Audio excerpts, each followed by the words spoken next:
National Weather Service in Brownsville has issued a flood advisory for the Central Zapata in deep South Texas until 11:45 p.m. Central Daylight Time. At 8:32 p.m. Central Daylight Time, Doppler radar indicated heavy rain due to thunderstorms.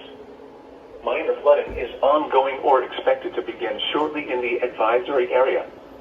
Between 1 and 2 inches of rain have fallen. Some locations that will experience flooding include Zapata, Lopeno, Medina, Zapata County Airport, Las Palmas, Zapata High School, Zapata Middle School, Zapata County Fire Department, Zapata County Public Library, Falcon Shores, Falcon Lake Estates, Falcon Mesa, Fiesta Shores, Morales Sanchez, Romeo T. Flores Park, Zapata, Medina, and Black Bass. A flood advisory means river or stream flows are elevated, or ponding of water in urban or other areas is occurring or is imminent. Be especially cautious at night when it is harder to recognize the dangers of flooding. Here are the 8 p.m. South Texas weather observations.